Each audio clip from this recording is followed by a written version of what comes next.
Hi, everybody. This is John Farian with LiveLARGEUniverse, and I am so excited. We have some amazing, amazing guests with you guys here tonight. We have Thomas all the way in from Sweden. Say hi, Thomas. Hey there. Good morning, everyone. Awesome, awesome. And Good evening.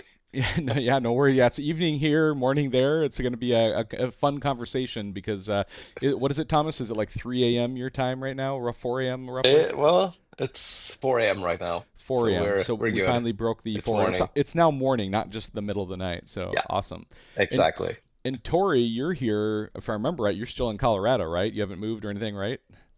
No, I'm in Colorado, born and raised, still here. But Awesome. I'm in Buena Vista, pronounced either Buena Vista as locals say it, but Buena Vista in the correct pronouncing. That is Yes, awesome. Yes, and yes. both of these folks here are here from a brand new company that's just getting started, getting ready to take off. Here in the United States is a company called Mountain Grit, and I'm assuming this will be a Swedish and U.S. company, probably a worldwide company, but we can get more into that in a little bit later here.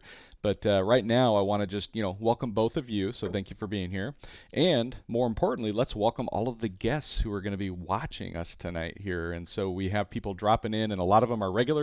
They already know the routine, but I'm going to call it out for everybody else. Is please, please, please, when you start watching the show tonight, jump into the comments and let us know where you're watching from. This show, especially, is going to be really fun to watch. We're going to see how many of Thomas's Swedish friends are going to be up at 4 a.m. cheering him on, and they're going to get bonus points if they're up live during the show at 4 a.m. If they chime in here, we're going to give them some extra shout outs there. But we so far have Uchi Uchinero out of Colorado, so he runs a Facebook page in the Colorado market out there, and then we have Sodi Clay out of Northern California. But everybody who's watching, we have a bunch already kind of coming in.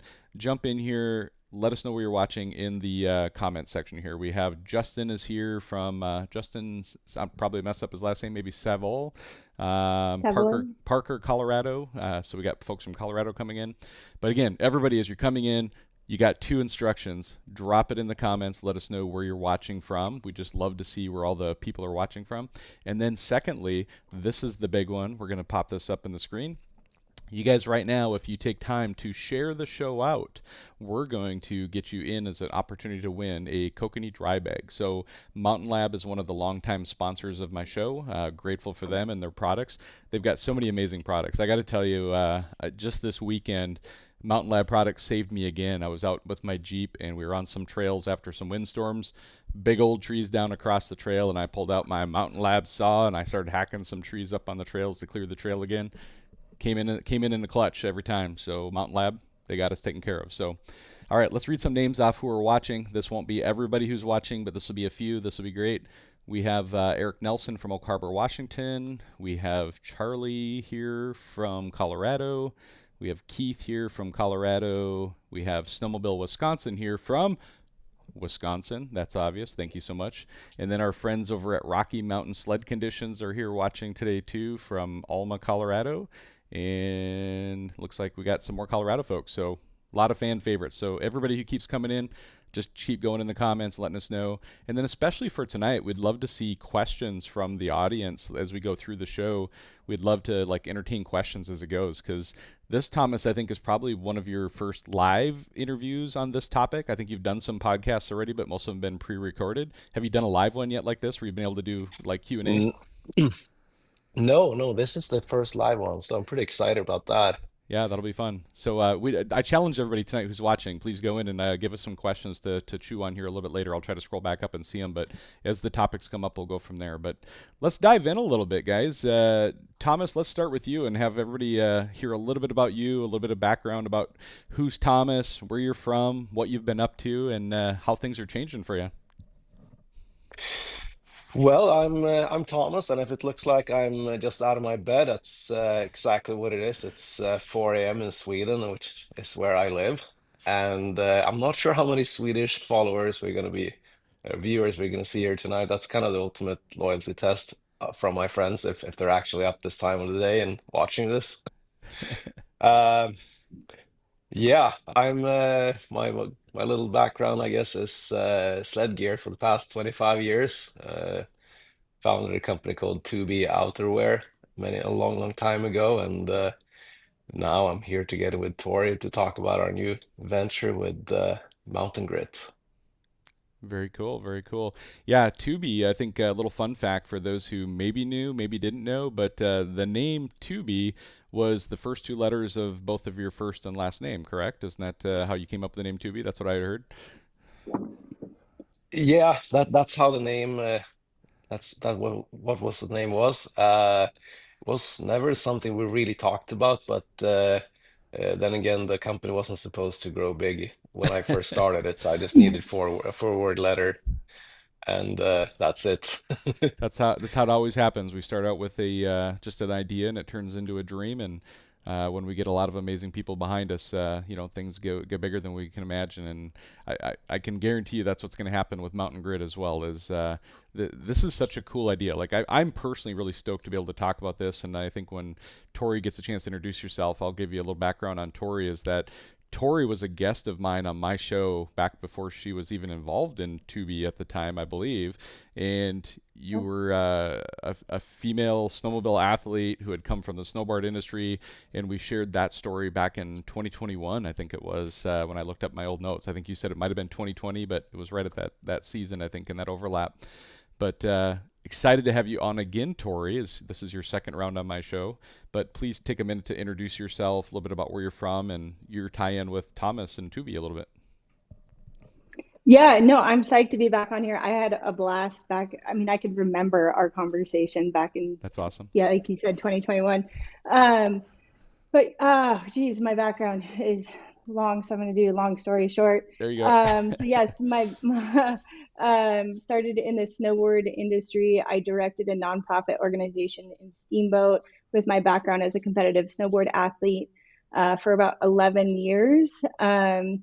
And my outlet to, the busy, cold, icy half pipes and busy resorts was snowmobiling, and fell in love with backcountry snowmobiling. And a good friend of mine, John Miller, obviously, I think, who introduced us, Yep, I've had John on my introduced show as me well. to, So yes, introduced me and Thomas, because he's like, oh my gosh, Tori, you need this gear. Like, you're snowboard, you build snowboard parks, you snowmobile, you're in the gear every single day. And that's when I fell in love with TOBE and the products that Thomas was creating, and his family. Got to know his wife and his two beautiful kids. And yeah, and from there, I really wanted to get out of the snowboard industry. It just got kind of wild, and I wanted to be a part of the snowmobile industry. So I was guided out of Steamboat for Colorado Sled Rentals, and then was working for them full time and managing and doing daily operations, to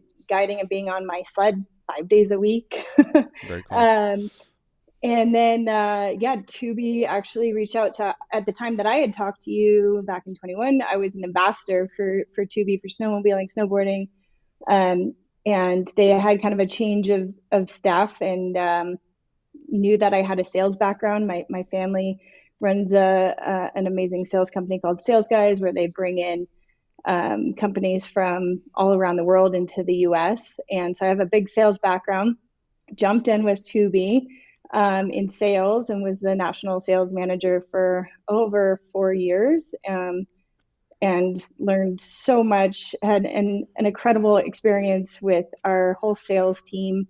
Yeah. And traveling around the country to Canada with Thomas, and really getting to know the core of this industry, and became friends, and with lifetime friendships with these dealerships and with these owners. And yeah, absolutely loved it. And then yeah, TOBE kind of went a different direction, and took a little breather for the summer, and Thomas called me. So I did something right. And just so fortunate and grateful for Thomas and his family for bringing me in, because this is gonna be fun. Yeah. I mean, and here's my and this is my personal perspective on Tomas, Tori and TOBE, and what it has meant, and what I've witnessed and what I've seen. Is I would tell you that knowing both of them, Tomas not as well as Tori, but both of them a little bit I've seen, is you guys have poured your hearts and souls into this industry and to what you have done before, right? And so like the quality of the company, the products, the quality of the people who have worked there, I've had a chance to meet not only at like, you know, heydays in the past, but I remember Tori too, we've met at the Spokane Snow Show, I think a year or Yeah. two ago also, we kind of run into each other. And I just, everybody who is involved with this brand, and specifically the two of you, as I've gotten to meet you in person, like you guys are my people. Like, I mean, when we talk about what live large is and what it means, I'm just going to remind everybody is it's live life to the fullest, make the most of every day, and make a difference to others. And when Tori called me about this show, a possibility getting on the show, she teed it up perfectly. She's like, John, this is so aligned with what you do and what your brand is and what you were about. Like, this is a no-brainer. Let's do this. Let's go, right? Type of thing. And you know, I think I thought about it for like 2 seconds before I was like, oh yeah, let's do this. And so I'm so grateful that both you guys are on, and I'm really excited to see what happens in the snowmobile industry, because just seeing the tee up of our teaser post that we did, I think we've already got over 12,000 engagements on our post that we posted here less than a week ago. And we hope we can get the support and help from everybody who's watching tonight as well. Again, if you haven't already, please go into the comments, drop it in, let us know where you're watching from, and then please share this show out, because this is really a potentially and this is my words, this is potentially an industry changing company that could rethink the way all of us in the snowmobile industry think about our gear, how we're involved in the snowmobile industry. Like, I think everybody has this dream of being involved in the snowmobile industry, right? Like, if you're a passionate snowmobiler, that's one of those dreams that we all carry. And this might be everybody's opportunity to be part of something really cool. And so that's my words. That's I want to tee that up, but want to share this. And so, Thomas, I'm going to bring this up to you first, because I think this is a really important question. Is, you know, for folks who maybe have already seen your Snow West podcast, your DVD podcast, there's a lot of history of what happened with you kind of separating from TOBE. We're not going to go into a lot of depth there on that tonight, but what I do want to ask you, Thomas, is what experiences did you have through this transition over the last year? You know, what did you learn from this kind of like personally, and how do you want to apply that as you move forward with Mountain Grit? So let's just kind of start there with kind of a pie in the sky concept of here, like, what did you learn and what are you going to apply to moving forward with Mountain Grit?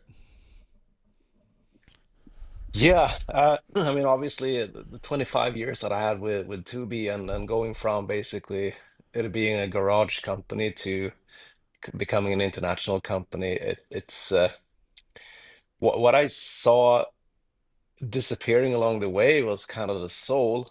And this is so important, I think, especially in the snowmobile industry, because it's really one of those sports that are driven by so much passion and love for what we're doing. And you really got to find a balance between running a business and maintaining that soul and that passion. And if you start losing any of it, then yeah, it's going to be hard to continue as a company, is how I feel about it.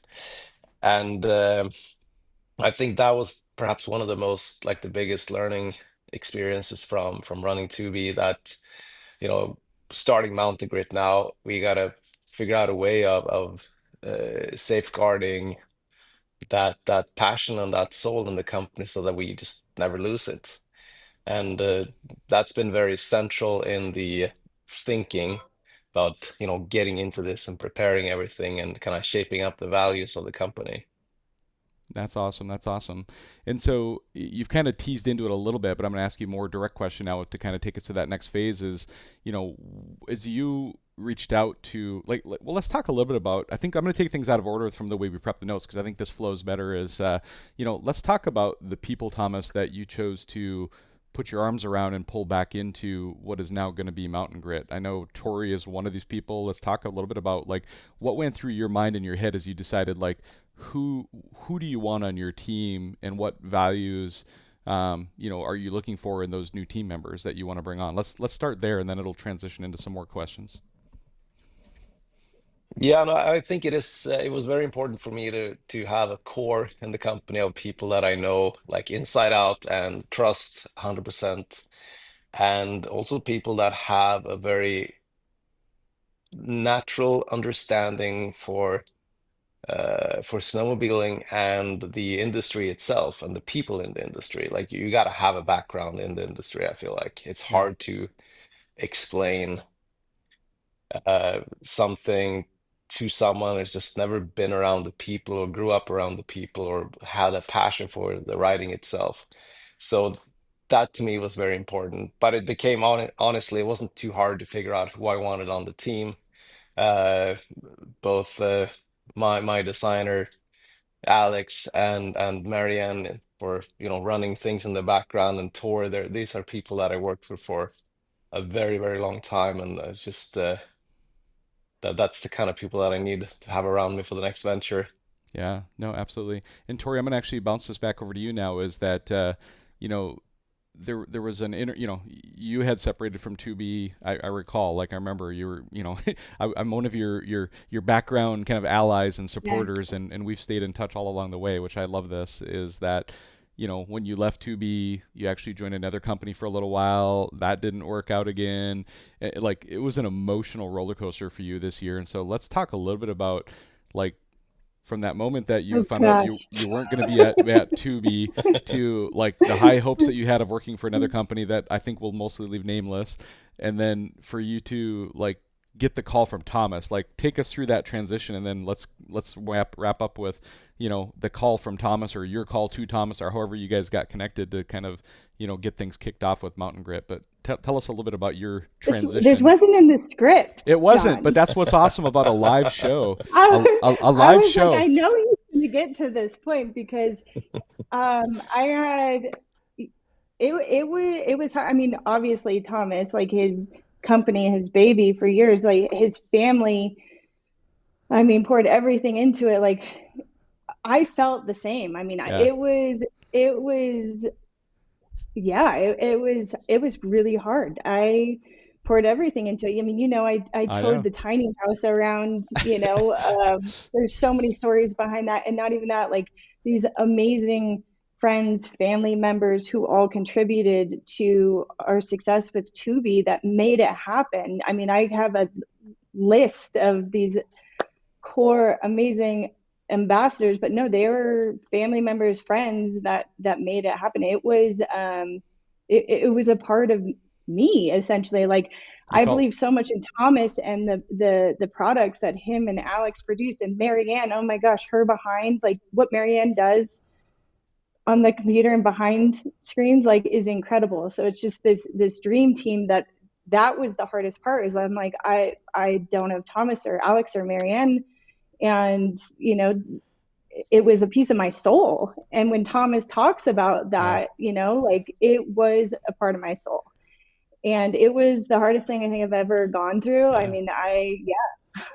Well, um and I'll share my personal perspective, give you a moment to capture your thoughts. yeah, Is that there was a moment in time, if not a couple of moments in time, where as somebody who wanted to support you, like we had a couple of phone calls that went pretty deep and in yeah, depth, and it was like like I've personally in my own professional careers have gone in through multiple transitions, and when I know somebody who I consider a dear friend like you, is going through that kind of a situation too, like I eagerly want to support and help, and so I remember like how like like I want to use the word emotional, but I want to make sure I capture it the right way. Is that you were very emotional in the idea that like your heart and your soul was involved in all of this, and I think yeah. you were lost for a while, right? Like over the Oh yeah, summer, and to come yeah. into this position now where Mountain Grit's getting ready to take off and you're back on the team. Like, let's talk about that moment that either, like, I don't know how it happened. I honestly don't know the story. Did Thomas call you? Yeah. Did you call Thomas? Like, when you heard things were ramping up, Yeah. like what happened to get you on the team here? Yeah, so we went through that, and then I jumped on board, and we can say names. Like I jumped on board with 509 and just went back to repping, Yep. because I absolutely love going in dealerships. I love traveling. I love talking snowmobiles. I love building relationships, and I love the industry. I would just wanted to be in it, and Yep. I didn't want to lose that. So I jumped in with 509, and then obviously they went through some changes in May, and Climb and 509 merged. They shut down the 509 offices, and then all the Climb reps took over 509 territories, which is it's a business move. Like, I'm not going to take that personal. I mean, Yeah, TOBE was personal. yeah. It's Thomas. Like, so anyway, I understand it. It's the industry. That's what we're in right now. And then the summer, my husband, who is just my most amazing sporter, he's like, just take the time, be with our daughter. So I traveled a ton this summer, went and saw family, traveled all over the country, went to Hawaii to see my brother. It was amazing. And then comes August, and Thomas and I kept in touch, texting here back and forth. He's like, we got something, can't tell you anything. I'm like, all right, what, whatever. And so no, we've always kept in touch. I mean, obviously, he's like, him and his wife and his kids are like family to me, even though most of Amazing. our conversations are virtual. Yeah, yeah. It's a little bit of a time zone difference and a geographical mile difference between here and Sweden. But So it has been, I mean, it has been probably 11 years since I've known Thomas, or more. 2000, what is that, 2016? I don't Yeah, something know. like that. Right. Um, but anyway, so then comes August, and I'm like, oh my gosh, this is like the start of the season. This is the time that mhm. we should be getting ready for heydays, and I should be seeing all my buddies, and we should be excited and releasing new product. And I then went back into this like, oh no, like what I need to do something. And so I think I had posted something, or I put open to work on my LinkedIn. And then I got a phone call like 10 minutes later from Thomas. Oh, that's awesome. And he's like, I just saw your LinkedIn. Marion said, we got to tell you now. It's Like, time to tell you now before you go get another job. yeah. Yeah. And yeah, so I was so stoked that I hit that open network on my LinkedIn, and they called me, and I was like, yes, yes, yes, before I even finished sentences. Yeah. So, That's and awesome. I mean, that's the dream team right there. Alex, incredible designer. And I mean, this is for snowmobilers, by snowmobilers, Yep. workwear, by one of the most Yeah. amazing craftsmen builders, and his beautiful wife. Like, it's the dream team. Like, That's you awesome. can't say no to Well, that. this is the perfect tee up because as you guys were talking, or as you were talking there, Tori, one of the questions came in, which is 100% aligned with my next question. I'm going to read Sodi Clay's question first, and then I'll transition to my question. I'll tie it together for you to go teed up next, and this Thomas will be for you. So get ready. It says, Okay. "What products is Mountain Grit going to be making?" That's the question, and my question is very similar, which is, let's talk a little bit about like what what kind of products you're going to be making. Let's start with like what you're going to be making, and then we'll dive into like what's going on behind it. Because I know you have some, let's call it some pillars, or like your what did you call it? Your cornerstones. That's what it is. Like I just remember Yeah. looking through the notes that you sent me as your cornerstones of your company. So let's talk about what we're going to make, and then what are the cornerstones that go behind it that like really tell the story about the whole story behind the products. Okay. Yeah, so we're gonna be making obviously sled gear. That's still the passion and kind of where we come from, and the original idea from back in the days. And so we're kind of picking up on where we left. Sled gear that has, good quality, durable, waterproof, nice looking, and the our design idea has always been to kind of merge the like the general backcountry fashion with snowmobiling. That's kind of been the red thread ever since the beginning of the 2000 when we first started. In addition to that, we are not going to be making like motorcycle gear or dirt bike gear because, to be honest with you, I don't know anything about any of these sports. I just have no background in anything with two wheels, unfortunately. And I wanted to have something to do in the summers. And a couple of years ago, I realized that something that I am really passionate about and something that is my background is, when TOBE started, it was this was a welding, how do you say that, welding shop? I was a fabricator. Fabrication shop, yep. Made Welding snowmobile, shop. yeah, we made a made snowmobile parts. And for the first 10 years of TOBE, the two parallel businesses in the company was fixing and maintaining sawmills, fabricating snowmobile parts, and designing sled gear. So I wanted to kind of go back to that and start designing and make work apparel, workwear. And this has been something we've been playing around with for a little bit, and well, for a little bit, for quite a while. And I realized that this is actually a lot of fun, and there's a lot that we can change, improve, and still like do better, we think, with this. So we decided to basically put together a business plan that allows us to make workwear all year around and kind of lifestyle gear and merge that together a little bit, but still be able to do our passion product with the snowmobile gear. That's awesome. That's So awesome. that's So workwear, lifestyle wear, and of course sled wear. Like the sled wear, I think you know the clothing and the gear. Like, are you thinking about getting back in? Because I know with TOBE, you guys also did like helmets and such as well too. Is that going to be like full head to toe, or are you going to be focusing strictly on like the clothing materials and stuff like that, the outerwear? well, this is what's really cool with Mountain Grit. We're not going to be the sole decision makers. Like we Perfect. are, as you know, inviting our customers to become also owners in the company. And exactly what we are going to be putting in our collection, that's kind of up to what people think we should be Perfect. doing. I hope that we are going to be doing helmets and everything, obviously, but that's kind of up to everyone to help us figure That's out awesome. together. That's awesome. That's I a think perfect. that's also Oh, to a good please. point too. Like I think with Mountain Grit right now, we're starting with a core of our products, right? Like what we know best with our outerwear, and it's badass. Like it lasts, it's durable, you know. And I think that also goes to a good point too with Thomas, and these products that he's creating. It's really honing in on our customers, and it was, you know, really cool being on the road for years and really getting to know our customers, especially like when you go to Idaho. You Yeah. know, they're potato farmers, like, I mean, and most of our customers are these blue collar workers. And so to have, you know, this product that they can buy from Mountain Grit year round with workwear, lifestyle, and snowmobiling, and combine it all, I think is really the key piece. No, absolutely, absolutely. And I think you guys have touched on a couple of things, and I'll ask some more direct questions, which is the first question, Tori, I'll throw it to you, and then Thomas, the second question I'll throw back to you. So, Tori, first one is, who are your target customers for Mountain Grit? I think you've kind of already touched on it, but I'd love to go a little deeper on Yeah. that if you can.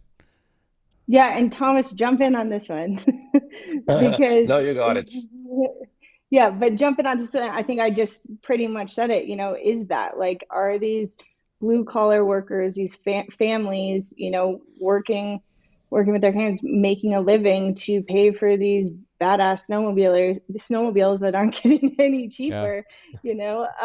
So it's the workwear lifestyle and snowmobile, and not even snowmobile. I mean, we have so many people that use our gear for skiing, snowboarding to access backcountry, and yeah, ski patrollers who believe in our product because it actually works. It's sustainable, you know. And when we talk about sustainability, that's not just on the products that or the materials you use. It's the longevity, yeah, right? We don't want, and correct me, Thomas, if I'm wrong, jump in.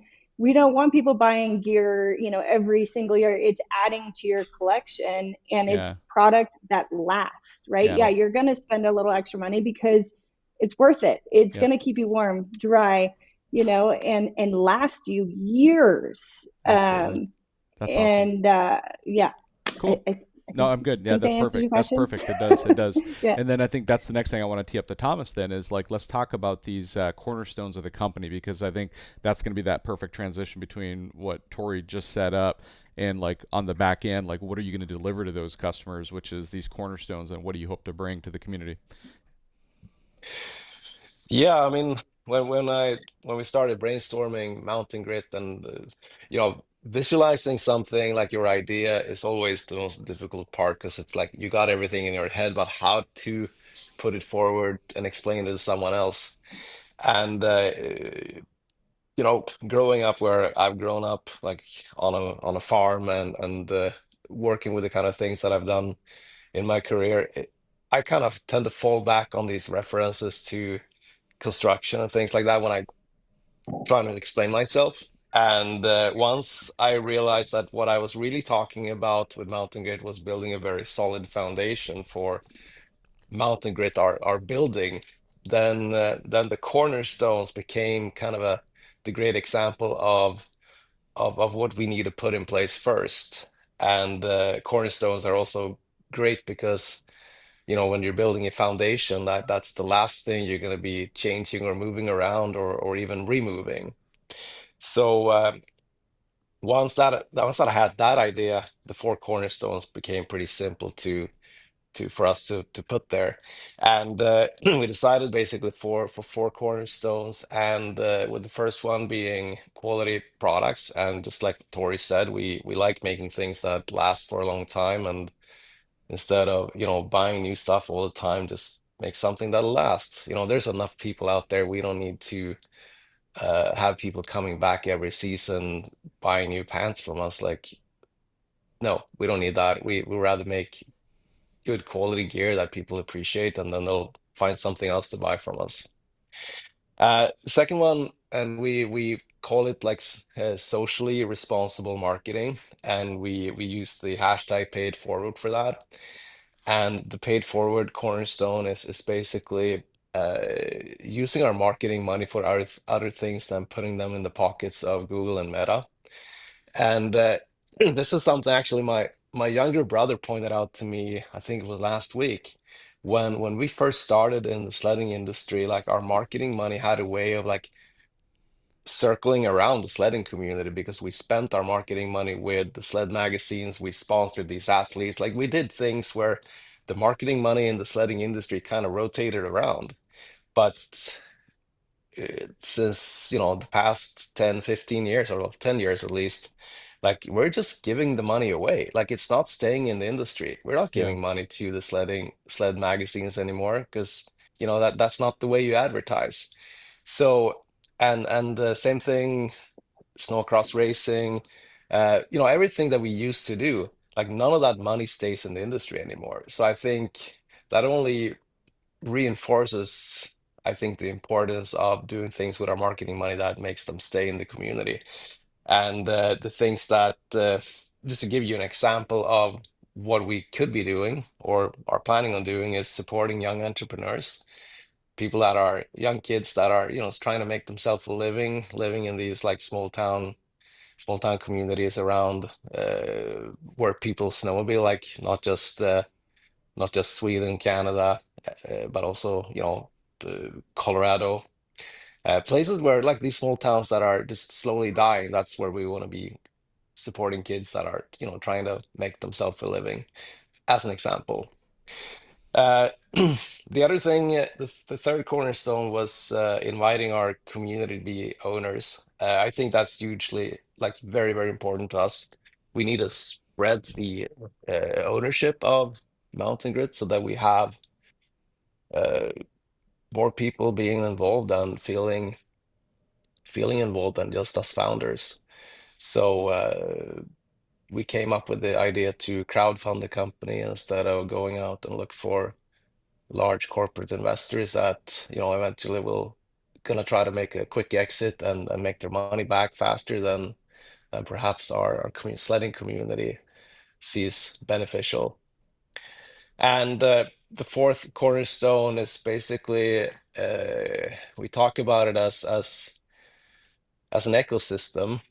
Uh, and the idea with referencing it to an ecosystem is that an ecosystem in balance is going to keep cycling by itself. And what we mean by that is if we if we can continue making quality products, if we can support our own community, if we can invite our customers to become our investors and kind of keep doing the same thing, that way we can create a self-sustaining loop where we don't have to start changing things around to create a profitable business for our investors. No, that's awesome. Yeah, and we're going to deep dive a little bit more into, what does it look like for a crowdfunding company and all that stuff too. We'll kind of dive into that next. But I want to acknowledge one question that came up on the chat here, and I believe we just answered it, but I'll throw it out there, and then I'll have Yukon Cornelius is who's asking the question. Not sure if that's an alias name or not, but we've got a question for Thomas is, you develop TOBE to sit at the top. What is Mountain Grip going to do to be different, specifically for sledwear that will help it be number one, right? And so, from a competitive standpoint in the industry, whether it be TOBE or Climb or Fly or anybody else out there that's already selling the gear, what is going to make Mountain Grit potentially, going to be the new number one company out there when it comes to sled gear for people. And my point of view is I think a lot of what you just talked about is likely what the answer is. It's going to be a different company viewed differently. Quality is going to be still be like number one, what you guys are looking for. But I think that the idea of like how the company's foundation exists is likely the answer to that question. But I'd love to have you elaborate further if you feel you need to. But honestly, I think you answered most of it already.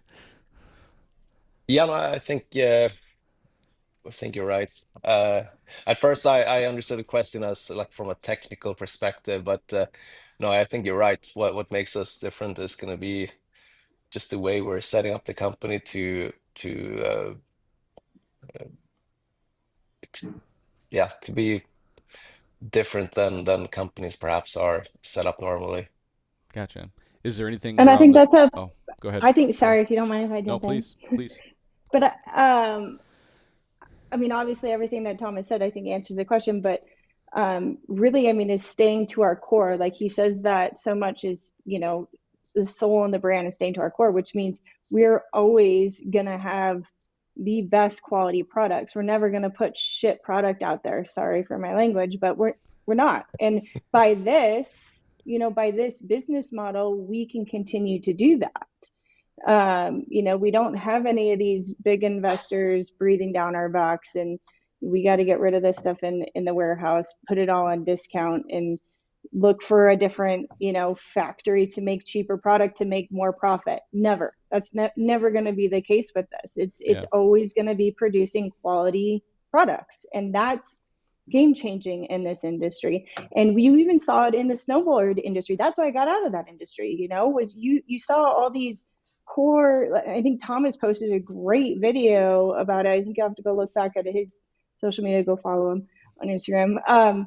Was, in the snowboard ski industry, were these core brands, Quicksilver, Billabong, everything are making quality products, and then they sold off, and now it's I mean, that's quality's not. down. Yeah, that's not unique. I mean, that's just, That's not unique to the yeah, snowmobile industry. That's like every industry out there. Like exactly. yeah, I mean, I'll But just tell you, like my own background is I worked for, yeah, major companies. I worked for Walmart for 18 years. I worked for yeah, T-Mobile for 10 years. I worked for yeah, Microsoft for 3.5 years.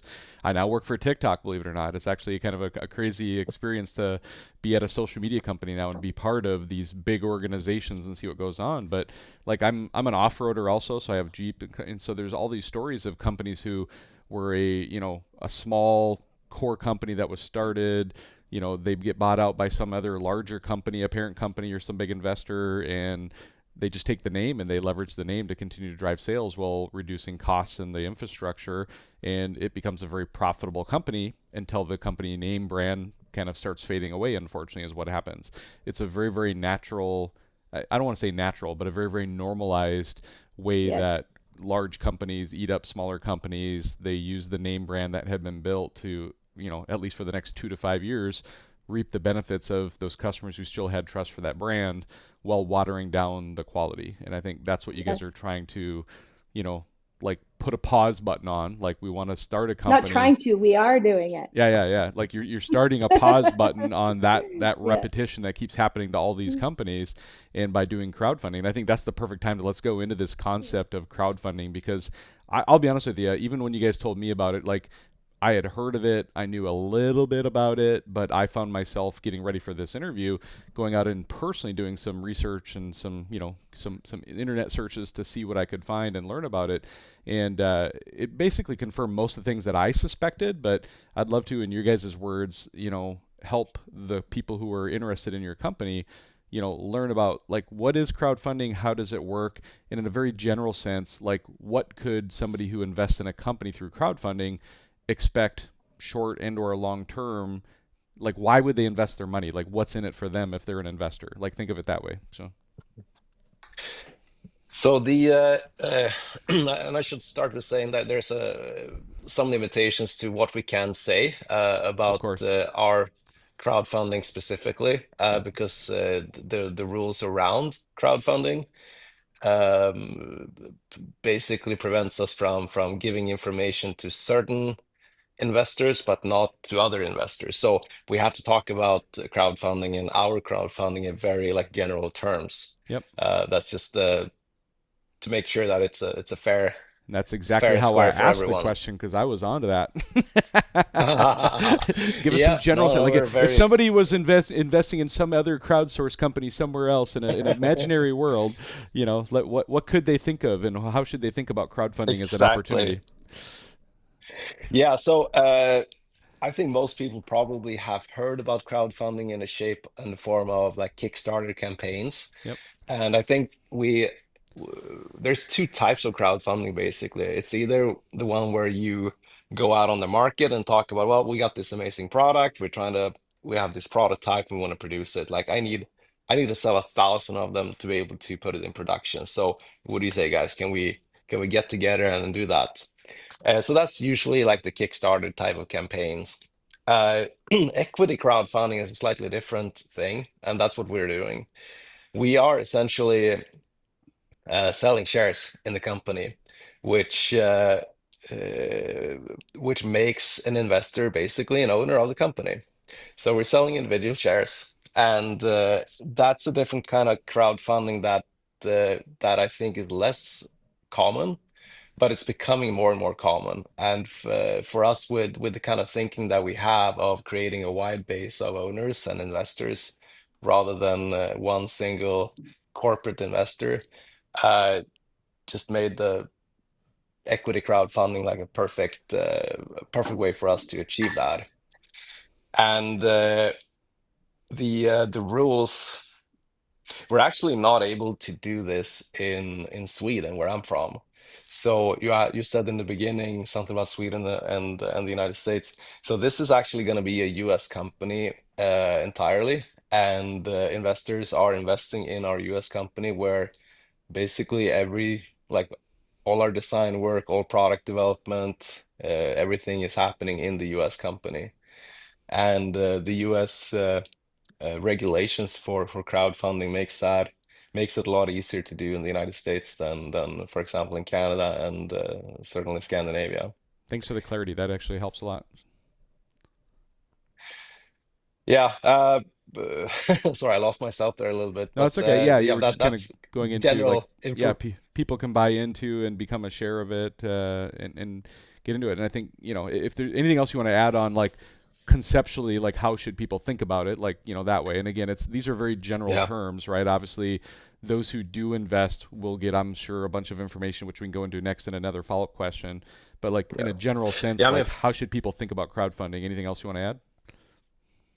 Yeah, I mean, first of all, crowdfunding is like buying shares in small companies. It's going to be risky. That should be pointed out. Like startup companies are startup companies, and Yep. this is a startup company. So, as an investor in a small startup company, what you can expect is not a quick return on your money. This is going to be like a long-term investment. I think most of these crowdfunded companies, especially the first investors, these are people that are kind of quite deep into it already. They already know the industry. They understand why that particular company could potentially become successful. So this is not going to be one of those investments where you put in some money and expect like a 50% return on that for next year. Uh, you support a company that you believe in, and long term, that's hopefully going to be, with the help of your investment, it's going to be a successful investment. But again, it is a Yeah. startup company. It's always going to be risky, and no one knows where it's going to go. Yeah. I mean, I'll just put out, I mean, I've got some gray hairs in my beard here, and I would tell you that I'm at a stage in my life where I'm thinking about retirement, and I've got 30 years of my career behind me now, where I can look back and think of how did I invest my money to get myself into a position where I can even think about retirement at some point. I would tell you that everything you just described is exactly how I've always thought about all of my investments, is that they all come with risk, right? Especially if you're buying individual stocks. It doesn't matter if you buy a stock in a large company, that is out there. It could be like an Apple, Microsoft, and Amazon. There's all these large companies that we put money into as an investment in our retirement accounts to some degree. You know, and those all come with risk as well. And I'm also thinking about it from a standpoint of like, I'm in it for the long haul. Like, I don't expect that if, Apple stock drops next week, that I'm going to panic and freak out. Like, I'm going to be like, okay, I believe in this company. I trust in what they're doing. They're going generally the right direction of what's going on. And I'm going to leave my money in there and watch it grow over time. But I'm investing in that company because I use their products. I believe, I've got my Apple iPhone, right? I use their products. I believe in it. I like the ecosystem. And so you didn't describe anything to me that personally would scare me away, frankly, because that's exactly how I think of all of my investments. So I just want to reiterate that to folks who might be thinking about this. And I So, also Yeah. think Yeah. that you did touch on one point too, like you said, you are investing on products that you use, yeah, and believe in the company absolutely. and I don't think this goes across the line of saying that, but there are perks, when you do invest in something like this too. So, with different within the offering. So Perfect. there's perks. Yeah, Yeah. more details will come as people sign up. But let's go into Yeah. a little bit. If you guys are ready for it, I'd love to talk a little bit about what stage are you at right now? Because I know you either just did or just about to open up the opportunity for people to start investing and do crowdfunding. And so let's talk about that, like the website, how people can engage with you either now or in a few days or whatever that looks like. Let's talk through that. Yeah, absolutely. We are getting we talked about this for a while now, and originally we thought we were going to be ready to launch 1st of October, Yep. then realized that it's going to take a little bit No, first longer. first of November, not 1st of October. 1st of November, yes, yes. Yes. So 1st of Maybe it November was 1st of October in Sweden because of the time zone difference. Maybe that was it, could right? have been, could have been. Yeah, That's why yeah. We actually, I mean, seriously, like it's incredible. I mean, How fast? what Thomas and his team and how fast this is happening, like it really is incredible. I mean, so I think when he said 1st of October, that's like when we actually started talking to, this crowd fundraising software company, yeah. this platform, and we were like, in a month. They're like, what? So yeah, Yeah, it's been pretty intense. yeah. Yeah, so I mean, the process that we have to go through, and I think this is actually awesome. There's been so many lawyers and CPAs involved in vetting everything that you just not like us as people, like the people behind it, the financials, the business ideas. Like it's all it's taking a long time because it has to take a long time to get everything prepared and ready, and that's really for the safety of the investors. Yeah. So that I feel really good about that, and I'm not stressed about it taking a little bit longer than we originally thought. But we're actually just days away from being able to launch the campaign. We haven't. Perfect. The reason why we haven't set a new date for it is just because we want to make sure that all the paperwork is in place, and Perfect. from what we can see now, we should be just days away. Okay. So pretty excited. It's all coming together now, finally. Well, the way this podcast works is we're live right now tonight, and we're live on Sunday, November 9th at 7 p.m. Pacific time, and it's now 7:48 p.m. Pacific time at this moment of this exact word and this exact recording. However, these folks who are watching tonight and I will also be sharing, and you guys will be sharing this content out into all of our social media channels over the next several days. And so it is highly likely that by time somebody sees this in a few days, that there may be the actual opportunity to start that investment or to start doing more research there. Share the And like website. Thomas said, Yeah. Oh, go ahead. yeah. So like Thomas said, sorry, our website is up. So please go onto our website, sign up. You get all the, first to know Yep. newsletters, and when it's time to hit the invest button, yeah, please sign up and be a part of our So adventure. let's share right now verbally what the website is, and then we'll also, after the show is done, I'll have both of you or one of you go into the comment section and type in the website into the comments too, so people can find the link really easily. But let's go ahead and just share the website verbally now. Thomas, do the You honors. bet. Well, instead of someone mumbling that in Swedish, you go ahead, Tori. Okay, ready for this? It's mountaingrit.com. Oh, super complicated, super complicated. So the word Mountain mountain, Grit. the word grit smashed together into one word, mountaingrit.com. That sounds like a pretty easy one to get at. And That's so it. I do have one question I'm going to read, but before I read it, I'm actually going to ask anybody who's watching. We're getting really close to wrapping this up. We may have a few more open topics that we'll touch on here in a second, but perfect time right now to drop questions. So if anybody has any questions before we exit the show and end the show here, please drop those now. One question I'm going to ask, and I think it's a great question, and let's hear what your thoughts are. It says, Eric Nelson here from Washington says, as a potential investor, I'm wondering if the products will be made in the USA.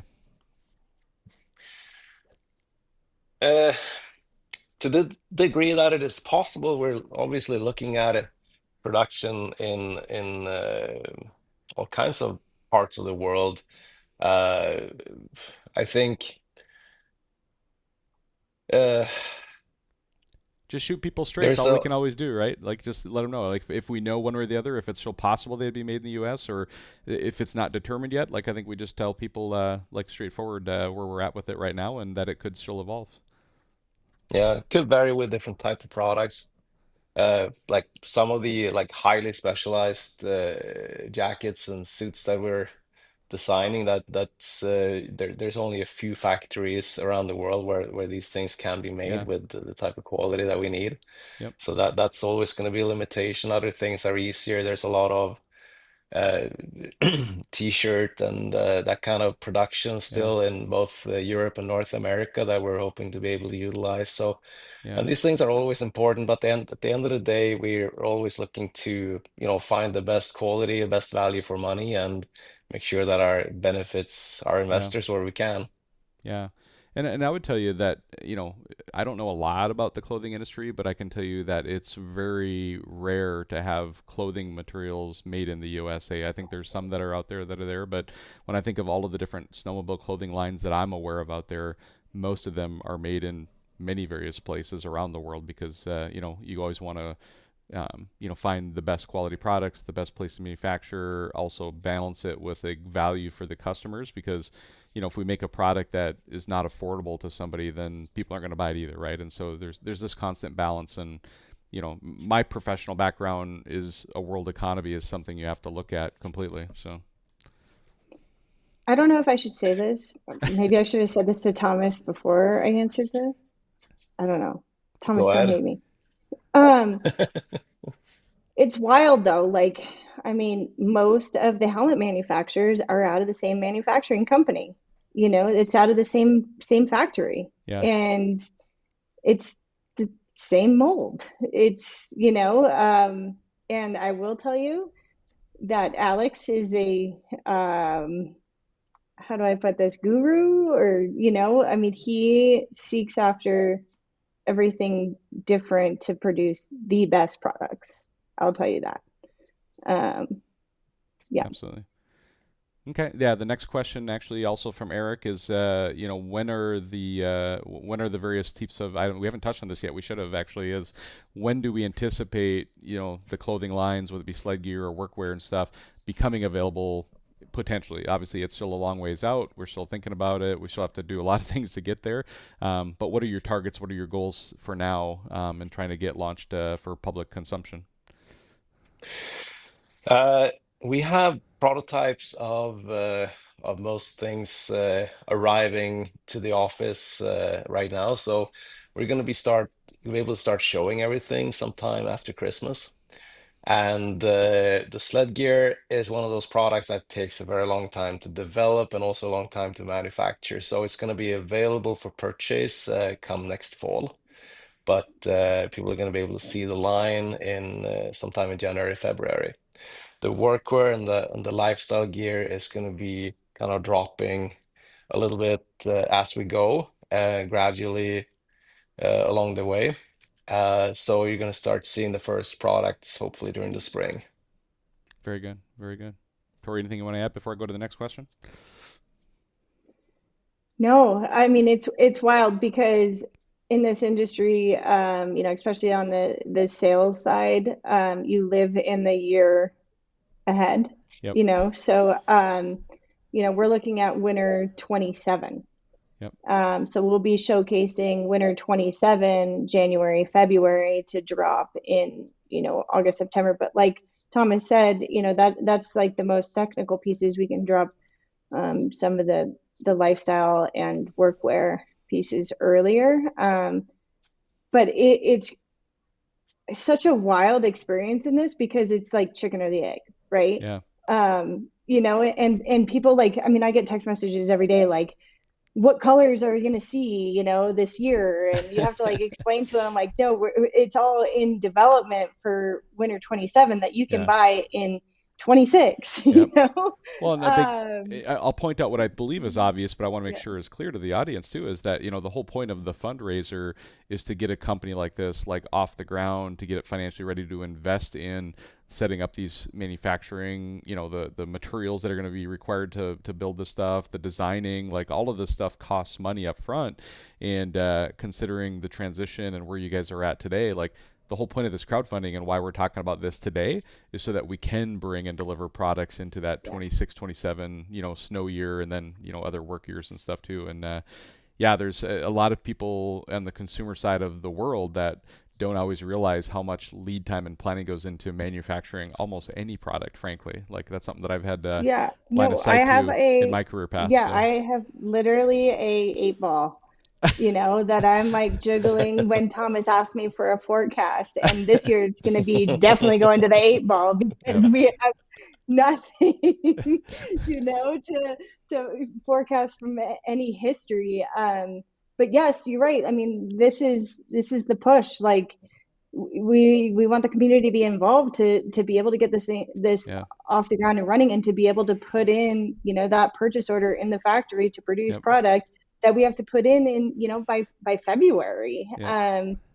And that's my favorite part of the year, is jumping on the road and showcasing these products and being in dealerships. And um It's like it's so exciting. It's like the Yeah, lifestyle of a farmer, right? I mean, you can appreciate that, yeah, Thomas, is you put the seed in the Yeah. ground, you don't go yeah. dig it up next week and get the fruits, right? Like you have to, Hmm. nurture it, you have to harvest it over time, and it takes quite a bit of time to plant that seed and let it grow into something, and that's where we're at right now. Is we're just getting ready to plant the seeds. So, Yeah. I do want to say Like one more that. thing, if that's okay, because I know we're running out of time. no, we're not running out of time. We got all the time Um, in the world, and I still got a oh, few more questions too. So no rush here. Just whatever's on your mind, let's really? talk Okay, about it. well, do you want to run your questions? I just wanted to make sure that we thank all of our amazing followers. And there's so many people that I want to say that I can't, and Thomas, like, that have followed Thomas through this journey. And I mean, for years, for 20 years. Yeah, And I just want to thank them for believing in Thomas as much as I do, because ultimately we're producing products to keep us safe in the backcountry, dry, warm, comfortable, out, chopping logs. And we can't do it without that crew. I mean, yeah. you guys know who's listening. I can see the names on here that have helped us, along the way, that have been on the road with me, fixing a flat tire on the tiny house, to, putting 160 pallets together to make a booth. Like, thank you. And we're doing it. We're doing it again and even better. And thank you. That's awesome. That's awesome. No problem. And so this is an interesting question I found as well, and this is coming from our buddy at Snowmobile, Wisconsin. He runs a Facebook page up in Wisconsin, and I'm going to read it verbatim because I like the tone of his question. It's actually a funny question. Then I'll translate it for you. Is Wisconsin is void of mountains. Can we produce some rolling grit gear instead of mountain grit gear, or can you additionally, he's joking around about the fact that they don't have mountains Oh, and they that's so probably need good. different riding gear in the Midwest where they're riding versus exclusively mountains. Is that on your radar, and is that something you're thinking about, of having snowmobile gear for all riders versus just the mountain folks? I mean, we're not absolutely not excluding anyone or any type of writing from what we do. Obviously, we're starting with something now. Starting something like Mountain Grit requires us to, start with some kind of a core and then grow from there. But as Yep. I said in the beginning, hopefully we're going to have a very wide base of investors and owners in Mountain Grit, which is going to allow us to cater to all disciplines of snowmobiling eventually. Yeah. The first product that comes out are going to be, I'm hesitating saying mountain focus because to me, really, the kind of gear that we're going to be making is going to be great for mountain riding, obviously, but definitely for trail riding as well. It's just about dressing in layers rather than putting on a big thick jacket, which I get it. I understand why you would be doing that, but at the same time, if you have a windproof, waterproof layer at the top outside, and then you're adding your insulation inside by yourself, then our gear is going to be great for trail riding as well. Yep. But yeah, down the road, and eventually, I'm hoping that we're gonna have you know something that cover all disciplines. Perfect, perfect. I have another question here from William. So William Brannick, I'm thinking. I hope I say his last name correctly. It says, in the future, would you consider making products for younger kids? Wanting to get his daughter in on the sled sooner than later, and quality gear for the kids is obsolete in his own words. So he's saying there's not a lot of Ye- chance options for quality gear for kids at this point. So We actually, this is one of those passion projects that we have been doing before with TOBE. We used to make these amazing little suits that were made out of the same materials, like super waterproof, durable, that we started making when my kids were young, and they were difficult to make in with the type of setting that we had with TOBE. But and I'm not saying that we're working on it right now, but it's definitely something that I hope we can continue doing with Mountain Grit. So yes, definitely, hopefully down the road, and I'll let them know as soon as we started. awesome, awesome. And then we've got another question here, and again, I'm going to read it verbatim. I'm going to take it as a serious question. I don't know if I'm assuming he's being serious. Is will you be producing extra small gear for people like myself? And that's from Jeremy Smith. Oh, I Jeremy. get a sense that he might be joking, but I think that's a. I'm going to take his question. I'm going to turn it into a legitimate question, which is, there are times where different, clothing There. lines limit, from medium to extra large. And then the folks who are double X, Mm. triple X maybe don't have options in that clothing line, or folks maybe who are extra small. I'm going to turn it into a legitimate question because I think Yeah, what's on your It radar is a for legit sizing? question. It's it legit. is a Good good job, Jeremy. question.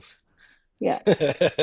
Jeremy, I'm gonna have an extra small jacket for you. Don't worry, and I'll Make make sure you you give wear him a it extra for sure. extra large head though for his hat, right? Like Yeah. he's been razzing me in the chat over here already on the side, so I'm throwing some shade back at him. So Yeah, I'm looking forward to seeing him in the extra small jacket. But to take it as a serious Yeah, in the question, like middle one of color. the but one of the things about the clothing industry is that, as we talked about, the lead times are terrible. yeah, Like the guessings that goes into putting a production together, like a year ahead of time, figuring out how many blue jackets in 3XL and 4 extra small that we're going to produce. That's almost impossible.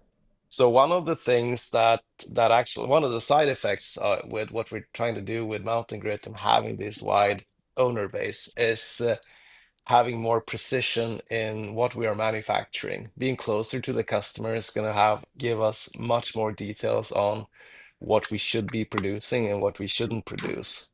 So that's also going to help us with making sure that we have the sizes that people want. And if we have requests for something special, hopefully we're going to be able to facilitate that in a better way than we can if we have to guess all the time. makes sense. Very good. Here's a question related to like sponsorships and stuff like that and ambassadorships. So I'll read the question verbatim. This is from Charlie. It says, being a backcountry enthusiast, my entire life and working in the ski industry most of my adult life, I'm curious about being more involved than just investing. How would someone like me get involved with an ambassadorship or some sort of partnership as I would like to make a career of it? So I think you can piece that together and kind of get where his head is at. It's like, how can he get more involved Yeah. than just being an investor, I think is the real question. So, Uh, I think our question back would be, what can you contribute with to the community? Uh, we love to work with people that volunteer to help snowmobile clubs, to help with avalanche training, with anything that benefits the community. Like, what can you offer back? I think is always going to be the first question that we ask. And if you have something to offer back, not to us, but to other sledders, other people, and like people that lives in this community, uh, then you're gonna have a great chance of becoming an ambassador for us. Perfect.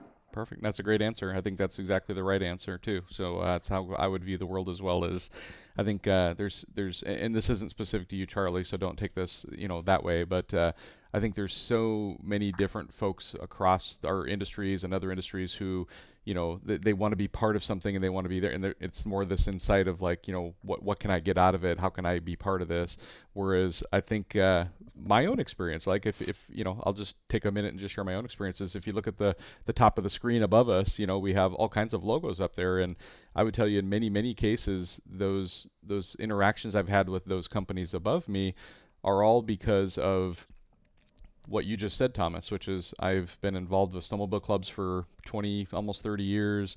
I'm on the board of directors for avalanche centers. I have taken a passion around safety and education with snowmobiling and have done a whole podcast, and I've created this like following in this environment about how do we educate and make our community safer. And it's like this mindset of like, how do you give back to the community if this is at the root of who you are?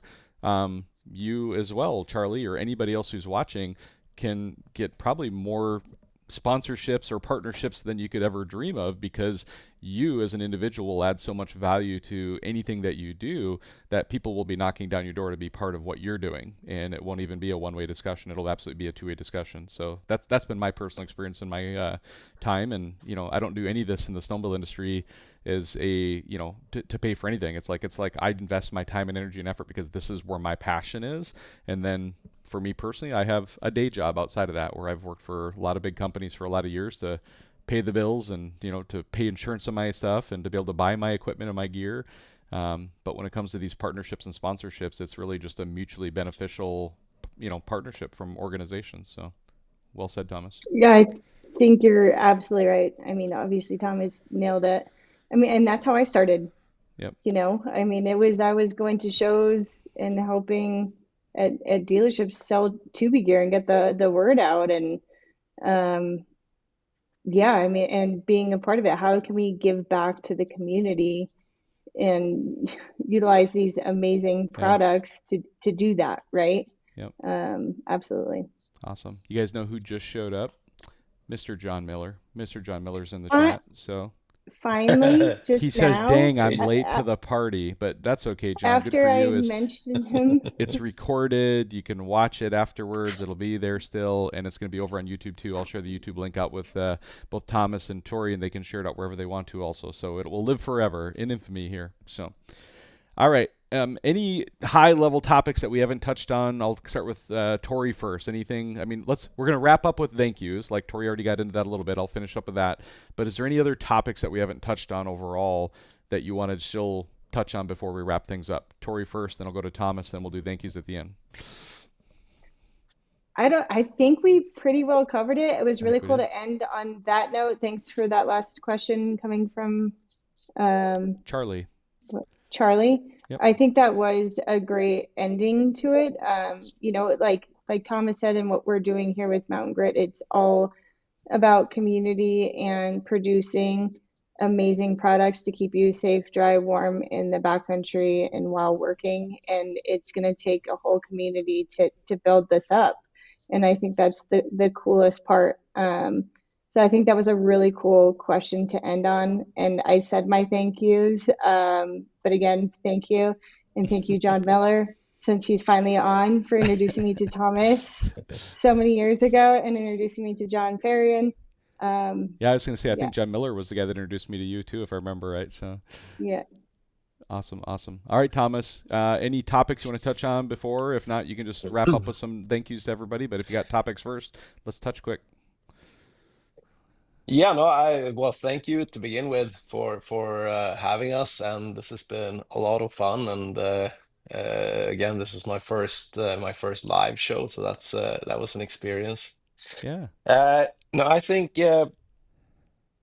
I hope that or hope I just want to finish with saying that I'd rather see, well, every snowmobiler in the world investing $1 than having large corporate investors coming on board. I think that's going to be if we can achieve that, that's going to be the best way of making sure that mountain grit becomes and stays what we all hope it's going to become and turn into. Awesome, awesome. Through the structure of the crowdfunding, is there a minimum and maximum amount someone could invest, or is that not established yet? We can't talk about that. That's okay. If we No, can't I talk don't about think it, we that's can okay. talk about that. That's Mm. fair enough. No. That's fair enough. Yep. Yep, that's it's got to be fair for But Got to everyone. keep the lawyers happy. Yes. there is good Okay. question. There is, and so please again sign up at mountaingrid.com, and you will find out soon Yep. this week, and there will be a whole structure to that and where your money is going. We have a whole pitch deck and plan. Yeah. All right. And so Charlie has a follow-up question. He says, I actually have quite a bit to offer. My question is, who can I talk to in this in the site? I'm sorry. Is the site ready for buying? So to answer your question, Charlie, the site is not quite ready. We're hopefully days away from launching it. Days away. And of course, Tori or Thomas through social media, they're tagged in our social media. You can send them a message as well, and you can follow up with them there. So, all right, sounds good. Thank you, Perfect. everybody. God bless everybody. Have an amazing night, and don't forget to live large and have some mountain grit, right? All right. You guys can hang tight. We'll wrap up after the show's done here, but we'll say goodbye to everybody else. So have a good night, everybody. Bye.